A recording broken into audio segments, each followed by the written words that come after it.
Hello, stroke warriors and families everywhere. Today on Stroke Warrior Radio, I'm going to share a little bit of a fact with you. 80% of all strokes are preventable. So we're talking today with the Stroke Recovery Foundation, Bob Mandell. How you doing, Bob? Good. How you doing, Ralph? I'm doing really well. Uh, I'm talking about preventable strokes.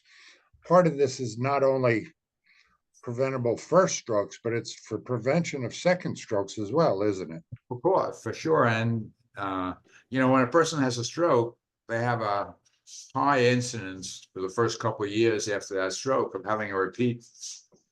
So it's very important that we focus on not only the first, but the second and possibly the third. Okay.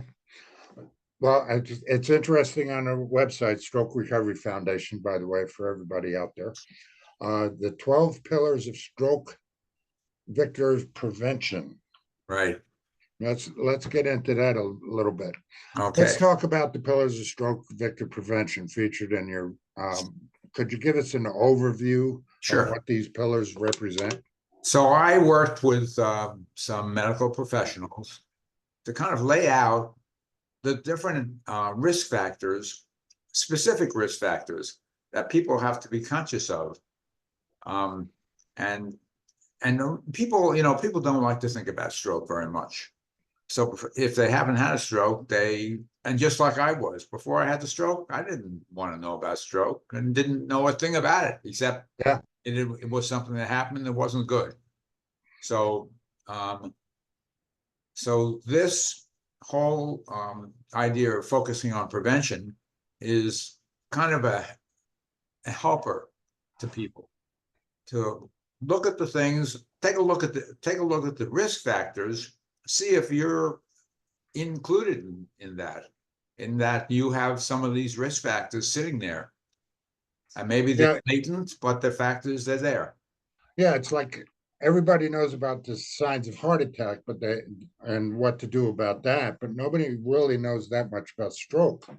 So right. I mean, this is incredible. I'm excited to get into it. The first pillar emphasizes an annual physical exam. Why is that so important? Well, it's important because you can have things happening in your body that don't really present themselves, but like having high blood pressure, for example. You don't really know it until you have your blood pressure checked. And if you hadn't been to a physician, you probably hadn't had it checked. And if you haven't had any incident, there's no reason to have had it checked. So doing an annual prevention thing is a way of looking at what's going on in your body, which might be latent and you don't know about, so that you can take measures right then to cut it off at the pass. Yeah, and the annual physical actually shows a lot of different things. I mean, and that are included in the other pillars we're going to get into. Right. Such as if you have diabetes or something. That's correct. You see, the thing is, when you do an annual physical, then you're going to get some diagnostics. You're going to have some blood tests. Maybe you'll have your urine tested. So anything that's abnormal will come to the pass, and therefore you can address it before a negative thing happens. Speaking about the high blood pressure, the next pillar highlights the importance of controlling it. Can you explain why blood pressure is so critical in the stroke prevention? Well, prevent the heart is our body runs from the heart. If we don't breathe, we don't live. And so it's very important that be under control. And there have been some changes in the last couple of years of what's considered normal, but I like 120 over 80, but now it's 120 over 70. Oh, wow.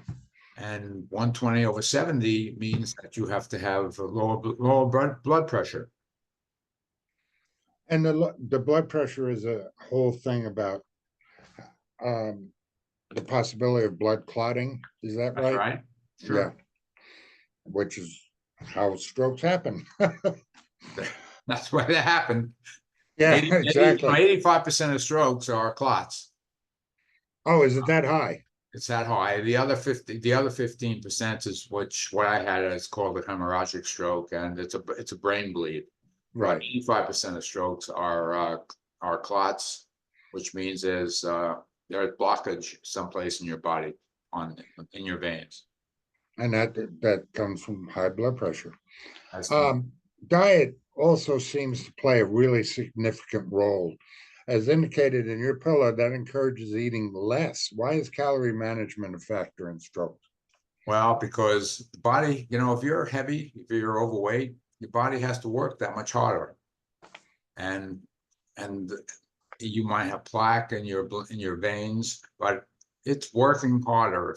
Your body has to, I mean, imagine if you pick up a cement block and start walking around with it. That's 25 pounds more. So you do that, you're going to be tired sooner than if you put that cement block down. And so over time, the longer you do that, the more you're risking having a stroke. Is there a tie-in to what you're eating also with that? Well, everything that you put in your mouth except water has calories.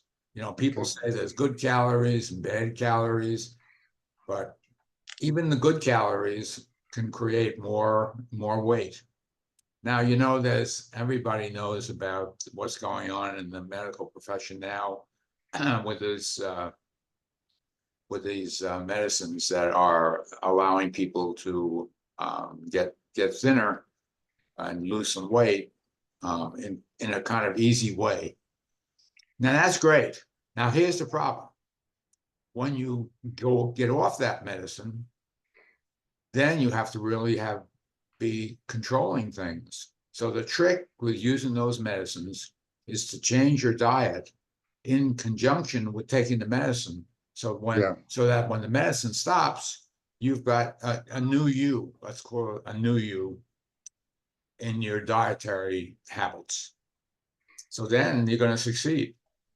If you don't do that, you're bound to go back up again. And the body doesn't like that, jumping around, having your weight jump around. The body, that's not good for the body over time. Okay. I've read an interesting statistic this morning. I'm trying to remember the actual number, but over the last 20 years, we've increased our usage of processed foods up to 85% of what we eat. Right. Processed foods means it's got a lot of additives and chemicals, most of which aren't good for your body. And so really the best thing is to stay off the processed foods as much as you can. And that's for anybody. Yeah. And processed foods means frozen dinners, you have to knickknacks. Right. Knickknacks, canned foods have a lot of salt in them typically, unless they're salt-free, marked salt-free. But everything's processed. Fast foods, almost everything in the fast food place is unhealthy. Right. Years ago they used to have salad bars, but they don't have them anymore. Now they just have fattening stuff. Yeah, exactly. And the sodium thing too, I mean, that has an effect on the blood pressure as well, doesn't it? Right. Sodium affects blood pressure. So it's best to keep a low sodium diet. A no sodium, people are wishy-washy about no sodium completely because the body, I guess, needs some salt. But, I personally basically try and have a no salt diet. When I cook things, I don't add salt. Sometimes the ingredients that I use have salt in them, but and to make up for that, so it tastes like something, I use a lot more spices than most people would use, and most recipes would show. I do the same with all my Italian cooking. I add different spices to it. You add it instead of putting in salt in, you put in oregano or whatever. I've actually gotten to the point where I make my own Italian sausage. Good for you. Sausage. Yeah. I ground up pork butts and make my own sausage. So I can make my own gravy, but I Yeah, don't, there you go. I don't make my, I've never done that.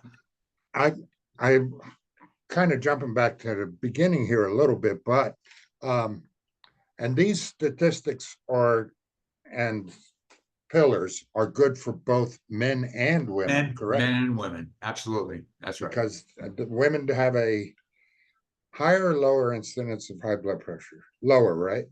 It's lower, but they have a higher incidence of stroke. Right. Thank you. That's what I was trying to get to. Right. I had a feeling. Okay. Um, Physical activities really highlighted here. And Right. how does regular exercise contribute to prevention? Well, that's a good way to keep yourself healthy. You know, Okay. Well, you move the blood around when you do it. Um, Now, medical professionals say that you should have 150 to 180 minutes, a week of physical activity. That's quite a lot, actually. Yeah. And when a person starts out, there's no way they're going to do that. So what I tell people when I'm coaching them is start with 5 minutes, then go to 6 minutes, 8 minutes, 10 minutes, gradually go up, because it's not so good for the body to have, if you were a person who sits around a lot and then suddenly you're getting up and running around, that's not so good for the body. You have to do that in stages, because you're increasing your risk of something happening that's bad if you go from one extreme to the other. And by physical activity, we don't necessarily mean a carpenter working on a job doing his job. We mean walking It's any also. activity, it's any movement and Okay. activity. Okay. I mean, that's true with your carpenter example, that you also should get some physical activity, but it can be walking. It doesn't have to be going to a gym. I mean, it's good to go to a gym. I go to a gym. Maybe you go to a gym, Yes, but I do. but but walking is a good way to start. And if you're disabled, using a recumbent bike, where you sit on the bike, you sit down and you're just pedaling. So these are easy ways to get going. And as I say, you start with 5 or 6 minutes, whatever is comfortable for you. And what I believe is happening in that area is that if a person can't do 150 minutes a week, that's a depressing thought. So then they don't start at all, because it seems impossible. Right. So that's why I say start slow, get going, and that's a healthy way to build up your resistance and your stamina. The opposite end of the carpenter is people that work in offices shouldn't. I mean that sedentary work Mhm. causes issues as well, doesn't it? Oh, So because you're sitting all day, you know. yeah, That's why it's better to, even if you take a walk after dinner or before dinner, or in the morning. A lot of people, you see people running in the morning before they start working. Um, Just while get going. yeah, while at work, shouldn't they be getting up frequently and that They kind of should stuff? be, but I don't know about you. I say I should get up all the time, but I'm working on something. I forget to get up. Yeah, Then I suddenly wake up 2 hours later. I would, not wake up, but yeah, say I realized 2 weeks I haven't been standing or anything, and yeah, then I'm stiff. yeah. I've actually gotten good at that part. I've learned, and I probably at least stand up and walk around the room every 30 minutes. Oh, that's a great habit to get into. A great. Yeah, and it's taken me a few years to get into that habit, but I've gotten a lot better at it because after my stroke, I got up to 280 pounds. Oh Talk yeah, about sedentary lifestyle, right. so I lost that 80 pounds. Now it's like, I'm not gaining it back, dude. No. Right, right. Which jumps right into the next pillar about weight management. I mean, Right. seems to be a recurring theme in all of this. How does losing weight specifically contribute to reducing stroke? Well, because you're not putting pressure on your body. Okay, The thinner you are, the better you are, unless, I mean, unless you get thin because you get cancer or some other diseases that makes it happen. The best thing to do is to be good, treat your body well. People who live longer have treated their body well. And part of that is maintaining, sort of maintaining your body at a certain level. Now, I was heavier years ago. Now, when I had my stroke, I was overweight. I wasn't obese, but I was overweight. But after the stroke, I said, the more weight I'm disabled, the more weight I have to schlep around, the harder my body is going to have to work. So I got myself down to my basic training weight, and yeah. I've maintained that. Actually, I'm even lower than it right now. And unfortunately, a lot of, even if you're eating well, sometimes the overweight is still going to be there. And doesn't the weight contribute to other? Yes. Oh, yeah. There's many other things in stroke. Overweight and being sedentary affect lots of diseases, not just stroke or heart attacks, but many diseases. It also is tougher on your legs, your knees. I mean, because if you have more weight that your legs are moving around, they wear out earlier. Yeah, puts a stress on the heart and Puts lungs. strains on everything. Yeah, I'm amazed at how much difference my life is after I lost Now that that you weight. lost some weight, right? Yeah, it's and it helped me my recovery to become better as well. Right. Should people start with a heart healthy diet or just avoid most fast Well, the food, best salt? thing, I mean, the best thing is to have a heart healthy diet. And Okay. because that's the way you get your weight down and get it controlled. And the heart healthy diet is, as you said earlier, with the processed foods, stop eating them, period. Stop. Yeah. Just stop eating them. Not too much red meat. Eat nuts. All kinds But of nuts are very good for you to get protein rather than as a substitute for red meat. I'm not saying don't have any red meat, but cut right. down the amount of it that you eat. Yeah. And that Use less includes eating. salt, less butter, less fattening things. Cut down the processed food stuff. And even processed salt is not really, that's another, That's another problem. yeah, that's another problem Right. So they because, like the salt. The sea salt is the most. If you're going to use salt, use sea salt. right. Okay. Do you know about the difference with kosher salt too? Is that kind of a little better for you? Or? I don't know. Maybe I don't, I, some rabbi. okay, I'll call the synagogue and ask. The next pillar is about smoking.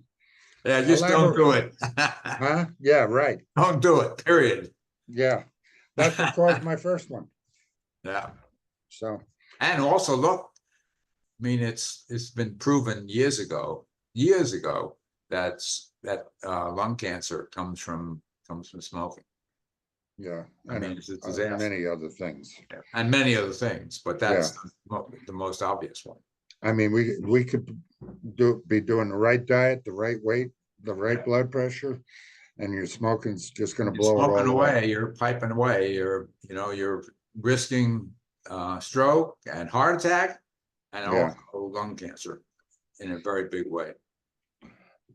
The next pillar, pillar 8, is yeah. Why don't you pronounce that artery thing? Carotid vein. You should, every so often you get a screening. And it's the way you find out if you have plaque in some of these arteries. And so if you have the plaque, that means there's a blockage or potential blockage, which can lead to either a stroke or a heart attack. Is there certain people, for example, family history? What kind of family history should you be looking for? Is it? Well, the thing is you have your family history. So every family has some history of some disease. My wife's is diabetes. She didn't have it, but it's in her family. Right. Other people have heart disease. Some other people have stroke. Some people have cancer.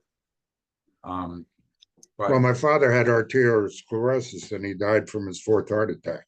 right, there you go. Yeah. So then you're at risk for Yeah. that, and that's why it was great that you lost that weight, and maybe you should even lose some more. Yeah, I think I should. So another 25 pounds wouldn't be so bad. Yeah. How, what it, I know there's some controversy over these screenings. I mean, that they create false positives or their results aren't always as accurate as they'd like. Is that Well, right? I don't know about that. You have to go to a bona fide, somebody who does screening as a business. And, every disease, every diagnosis, every screening has a potential false negative. And you have to go to a bona fide place that that does this as a business. And there are people who do this as a business, do screenings. Now they aren't in many cases, when they're preventative, believe it or not, they're not covered by insurance very often. Yeah, that's true. But so that's a barrier to people. But honestly, I think they're usually about $150 to get us multi screenings. Right. They're worth it. It's not And something you you do every day. and usually you can find that in a county health or something like that, can't you? Yeah. Yeah, that's what I thought. Or a doctor, you just ask your doctor who would do this. Ah, that makes sense. Yeah. Um, Pillar 9, control your diabetes. That's a Um, long-term risk factor for right. And stroke. that's just common sense. If you have diabetes, you control it. Okay. Another pillar emphasizes the importance of managing your medications. Right. Elaborate on that, would you? Well, what happens very often, particularly as people age a little bit, they start to not take all their medications, either because of forgetfulness, or if some of the medications are expensive and they're not fully covered by insurance, so they skip some of them. So it's very important that you keep up with your regimen. If you take blood pressure medicine or whatever you're on in the morning and at night, that you actually do that on a regular basis. And a lot of, although I don't know the amount percentage wise, but a lot of people, they skip it, or if they travel, they don't bother taking their pills with them when they're traveling. Just manage it. Okay. And you stay on top of it. It makes your life much simpler. Okay. I skipped one there, pillar 10. I know you did. Arterial fibrillation, AFib. Tell us more about that. I mean, I know several people that have been diagnosed with AFib after they had their stroke, but that's a big indicator of stroke possibility. And that's all to do with screening, getting your screening done. Yeah, look at Kareem Abdul-Jabbar and his TV commercials. Right, exactly. Just get your screenings. That's this whole thing goes back to being disciplined about how you handle your medications, your screenings. You go to your doctor once a year if you don't go for any other reason, just as a preventative to see what's going on. Annual physicals. Makes sense. That's right. The last pillar. Well, actually, you skipped another one. I did? Where did I skip? You skipped drinking. Oh, I didn't even see that one. Yeah. Okay, I missed it. Red wine. Stick to the red wine. Oh, really? Yeah. So it's true about the red wine being good for you. Red wine's good for you. I mean, okay. in moderation. Yeah, of course. You can take the guidelines. The medical guidelines are 2 glasses of red for men, and sorry, ladies, only 1 glass for you.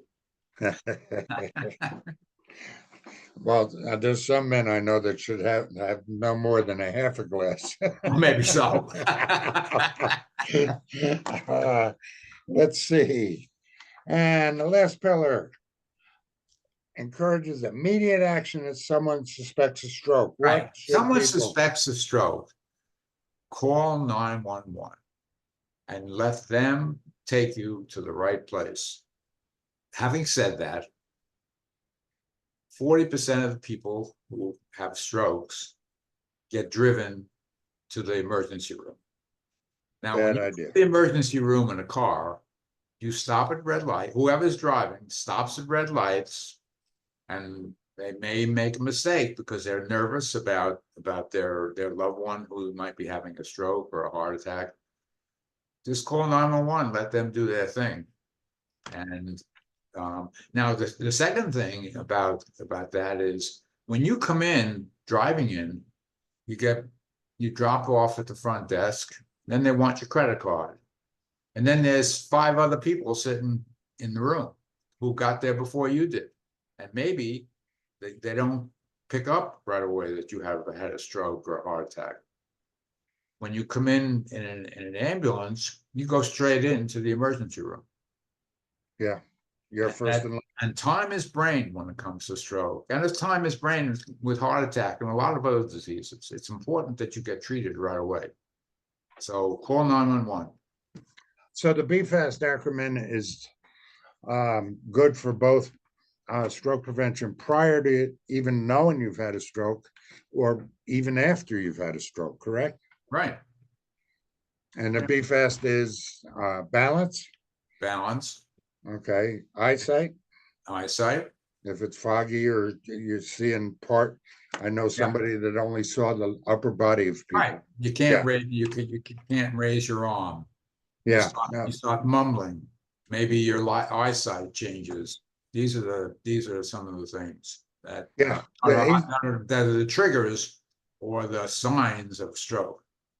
And, drooping face. and here's the deal: if you aren't sure about it, it's better to go and find out that you didn't have it than not go. And a lot of people think they have a headache, for example, and they don't think, oh, they don't have a stroke, but they actually are having a stroke. No, I had a headache, bad headache, and I don't normally get headaches or never did get headaches very often. So that for me, that was out of order. So it's if you think there's a possibility of a stroke, let 911 take you in, and if you're wrong, okay, you're wrong, so you pay a copay. Yeah, but if exactly. But if you're wrong and you sit in your house thinking one of these symptoms is nothing, and it turns out to be a stroke or a heart attack, you're going to have more negative long-term effects. Yeah, I think that's something about the BFAST too. So many people say, well, I only have one of those. No, that's right. I've met people who say, well, I know this fast or what you're describing, your acronym, but I only had one of these, so I didn't think there was a stroke. Yeah. I said, no, any of these things are a sign of a stroke. Yeah. And they don't have to be in combination. They can be That's one. right. No Call combination. an ambulance. Just one. Yep. It's one from A and 2 from B. Well, something. If it's one from A, do it. And if it's one from B, do it. Don't go to the next step. Right. Don't go to the next step. Just call the ambulance. Well, I appreciate the comprehensive breakdown. Where can people learn more about these prevention strategies from Stroke Recovery Foundation? Well, just go on our website, www.strokerecoveryfoundation.org. We're a nonprofit 501c3. And I'll be sending you, as I said earlier, a nice chart that people could post in the kitchen or in an office location. Okay. It's very good. Just so that people have something to grab onto when they see something happening. There's something they can grab onto. And what else does Stroke Recovery Foundation do? I know you do a lot. Right. Well, we do coaching. We coaching program for stroke survivors to help them, particularly when their reimbursed therapy comes to an end. How do they continue their recovery? And then we do consulting for stroke-related with companies working in the stroke and brain injury area, neurological, medical equipment, and we do coaching for them. We speak publicly, and we do Okay, speeches for large groups, small groups, church groups, Kiwanis, and corporations, whatever, you know. very nice. And they can find out about that at Stroke Recovery Yeah, yeah. Foundation.org also. Yep. Anything else you want to add today? Well, yeah, I think, thank you very much for your, for putting this together and giving me the exposure and giving the foundation the exposure. It's a wonderful thing that you're doing. Thank you. And I'm serious about that too. I'm not just saying it to say it. You're doing a really important thing. Thank you very much. I appreciate that. I'm trying very hard to let people know that there is hope even after 6 or 7 years or 8 years. Right, there is. But the one thing I'd say to add to that you do have to work at it. It doesn't just happen. Exactly. You do have to work at it. That's the difference between a stroke survivor and a stroke warrior. That's right. That's right. There you go. Perfect. All right, Bob. Thank you very much. I hope you have a great day. Yeah, you too. Thanks so much. All right. Bye-bye.